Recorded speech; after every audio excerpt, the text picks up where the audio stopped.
Hola, hola. Bienvenidos a Raíces del Pasado, donde los autores somos Dariana Ramírez González, Violeta Ramos Vadillo, Miriam Díaz González y Cristian Escalante Valenzuela. Y hoy, los cuatro juntos, vamos a adentrarnos en un tema que nos ayuda a comprender cómo funcionaba la Nueva España más allá de la guerra o la religión.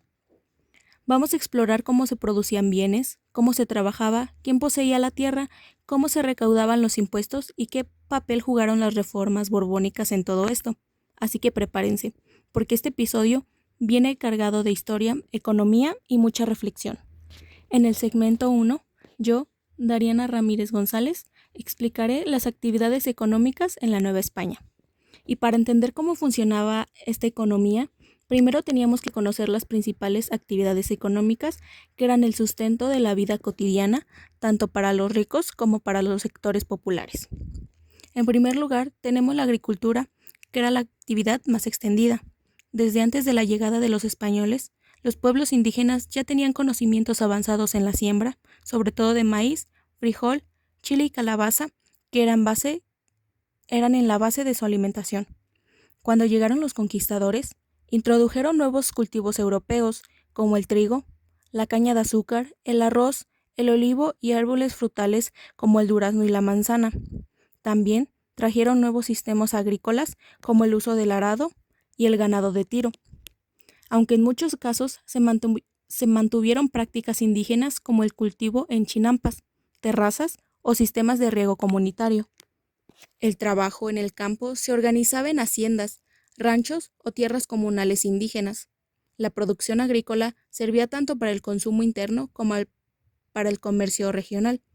En segundo lugar, tenemos la ganadería, que fue otra gran transformación. En Mesoamérica no existían animales de carga ni grandes mamíferos domesticados. Los españoles trajeron vacas, ovejas, caballos, cerdos, cabras y mulas. Esto no solo cambió la dieta, sino también la forma de trabajar la tierra y de transportarse. El norte del virreinato, más seco y con grandes extensiones, fue ideal para criar ganado. Las haciendas ganaderas producían carne, leche, lana y cuero. También se usaban animales para transporte y carga, lo cual era esencial en una época sin maquinaria moderna. También está la minería, que fue la actividad más lucrativa y la que más interesaba a la corona española. Las minas de plata eran tan valiosas que la Nueva España llegó a ser uno de los principales proveedores de metales preciosos del imperio. Las minas de Zacatecas, Guanajuato, Taxco y Real del Monte fueron especialmente importantes. La extracción era sumamente peligrosa y agotadora. Se usaba mano de obra indígena, mestiza y esclava, muchas veces bajo condiciones muy duras. El quinto real, un impuesto del 20%, era pagado directamente a la corona. Esta riqueza no solo mantenía el virreinato, sino que financiaba las guerras y gastos del Imperio Español en Europa. También está el comercio. El comercio conectaba toda la Nueva España y más allá. Había comercio interno, con rutas entre ciudades como Veracruz, Puebla, Oaxaca, Zacatecas y Ciudad de México. Las ferias, como la de Acapulco o San Juan de los Lagos, eran esenciales para el intercambio de productos. También está el comercio exterior, que era controlado por la corona a través de un sistema de flotas y puertos autorizados.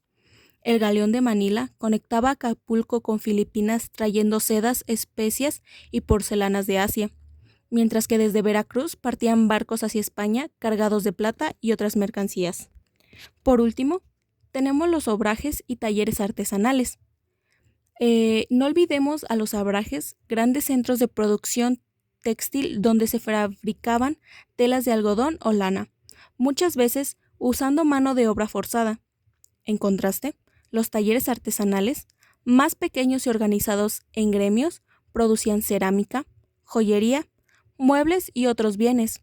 Estas actividades daban empleo a muchos criollos, mestizos e indígenas urbanos. En la Nueva España no se trabajaba como hoy, había múltiples formas de organizar el trabajo y muchas de ellas eran coercitivas o injustas, especialmente para los pueblos indígenas.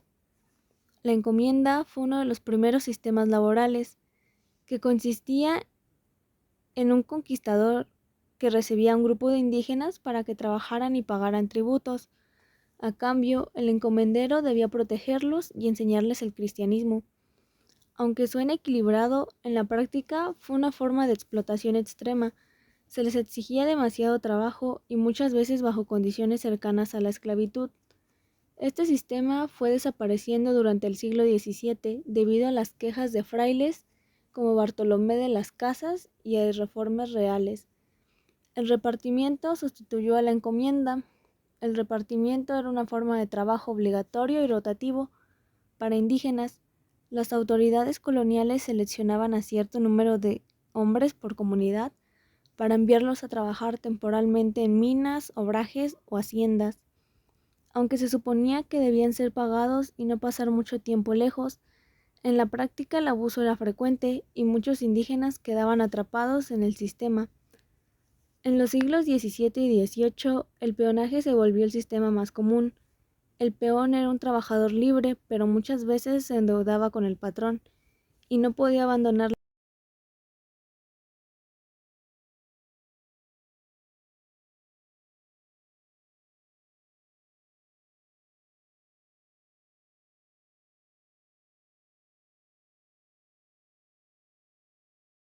Propiedad de la tierra y formas de adquisición. ¿Quién podía ser dueño de la tierra? ¿Cómo se conseguía una hacienda o un rancho? Las formas de propiedades fueron cambiando con el tiempo y reflejaban las desigualdades del virreinato. Las comunidades indígenas conservaban ciertas tierras comunales protegidas por la ley. Estas tierras no podían venderse ni dividirse y servían para el sustento de toda la comunidad. Sin embargo, debido a engaños, fraudes o deudas, muchas comunidades perdieron sus tierras y fueron absorbidas por haciendas cercanas. Los españoles podían recibir tierras mediante mercedes reales, es decir, concesiones de la corona a cambio de servicios prestados. También podían comprarlas o heredarlas. Así, los criollos y peninsulares acumulaban grandes propiedades. La propiedad privada se concentró especialmente en los criollos, quienes fueron una élite económica poderosa. La hacienda era una gran propiedad rural que podía dedicarse a la agricultura, la ganadería o a ambas. La hacienda eran casi autosuficientes y tenían un sistema jerárquico: el dueño, los mayordomos, los capataces y los peones. La hacienda era símbolo de poder y prestigio y muchas veces se formaba al apropiarse de tierras indígenas. El rancho es más pequeño que la hacienda. El rancho se centraba en la producción ganadera. Eran comunes en regiones del norte, aunque podían ser más modestos. También participaban en el comercio regional y usaban manos de obra asalariada o peonaje. Hola, mi nombre es Cristian Escalante Valenzuela. Me tocó el segmento 4, las reformas borbánicas e impuestos en la Nueva España. En el siglo XVIII, el rey Carlos y otros monarcas borbones impulsaron una serie de reformas administrativas, económicas y políticas para fortalecer el imperio. Estas transformaciones, llamadas reformas borbánicas, impactaron profundamente a la Nueva España. Reformas borbánicas. Se organizó el sistema político mediante intendencias, que reemplazaron los antiguos corregimientos. Estas nuevas divisiones buscaban hacer más eficientes el control y aumentar la reducción fiscal. Se permitió el comercio libre entre regiones del imperio, lo cual rompió los monopolios que tenían algunas ciudades. Estos beneficios o comerciantes peninsulares pero afecto a los criollos. Se crearon nuevas instituciones como ejército virreinal que integraban a milicias criollas, aunque con desconfianza. También se limitó el poder de la iglesia en ciertos aspectos. Se impulsaron los jesuitas en 1767. Impuestos en la Nueva España. Los impuestos eran números y pesados. Aquí te menciono algunos: alcabala, quinto real, tributo indígena, diezmo, media anata, estancos. Estas cargas fiscales financiaban tanto a la iglesia como a la corona, pero afectaban sobre todo a los sectores populares e indígenas. Y así cerramos este viaje del corazón económico de la Nueva España, una económica que creció y transformó, pero también estuvo marcada por la desigualdad, la explotación y el poder concentrado.